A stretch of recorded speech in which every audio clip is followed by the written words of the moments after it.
Did you know? Falling in love is as addicting as cocaine or nicotine. I found a love story while browsing the internet, and I thought, why not read it for you?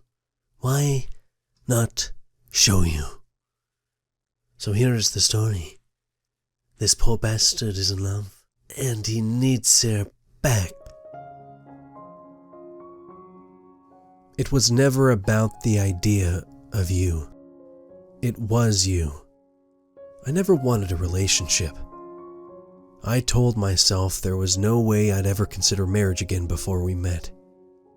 But between all of the little things, the big things, the things others may never even notice, every single part that makes you who you are, I fell for it all.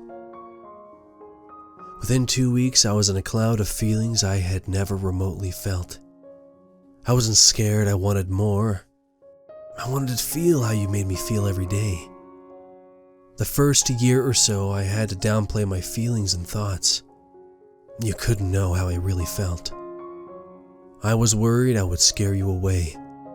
I had to lie to myself and convince myself I could care less. I tried to shield and detach myself from developing feelings for Liam because he wasn't my child. I tried to protect myself in case something like all of this ever happened by lying myself and not being who I truly wanted to be. It didn't last long.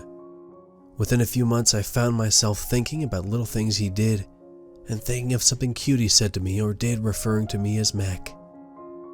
I felt like I was a superhero. Not being able to have children and not having much experience, I was always deathly afraid to as much as hold a baby.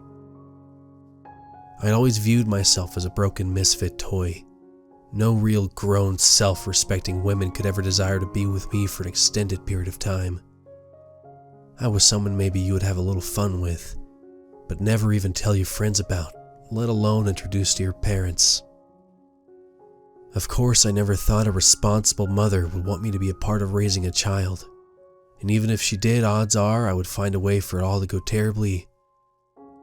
Things Cobra usually does.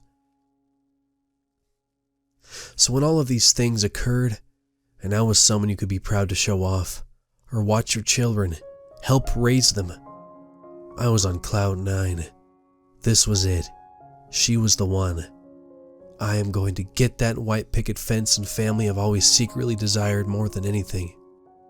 My life and overall outlook on life has always been unorthodox, but ultimately when I had dreams of what I wanted my future to be, it was living in a little 3-bedroom house with a white picket fence. Nothing too fancy, but in a quiet neighborhood. Having a loving household and above all finding this vague, undefined blur that was my dream girl. I never really had any types or ideal looks of who I desired. All I knew is I wanted to be with someone that was worthy of all the love I had to give. Someone sarcastic enough to confuse me regularly with jokes. Someone who had the drive to become the best version of himself, to become successful in life. Someone that looked at me, and it was like the world stopped and began to revolve around us. There I was, having found this person, who was almost a mythical figure, progressing in our lives together, ups and downs, a myriad of tiny microscopic moments, each being the best moment of my life, over and over. Each day with her is the best day of my life, over and over. I became spoiled almost.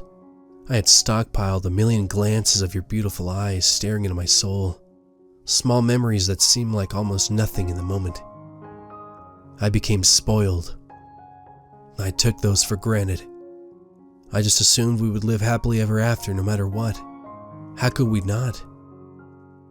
Time passes, stress builds, money is tight, spirits are low. The millions of microscopic moments begin to be more spread out. I still don't notice. I'm still in a fog, a feeling of invincibility that I've acquired. Being with you also doubles as numbness and tunnel vision. And here we are. Would I rather things had went more like the storybook it began as? Yes. I have no idea what the rest of our story entails, but one thing I know with all my heart: this isn't the way the story ends. And maybe one day our lives can become the wonderful picturesque illustration I'd always dreamed about. I can only hope by reading this you begin to understand that we are meant to write the rest of the pages to the story together. To be continued. Love, Cobra.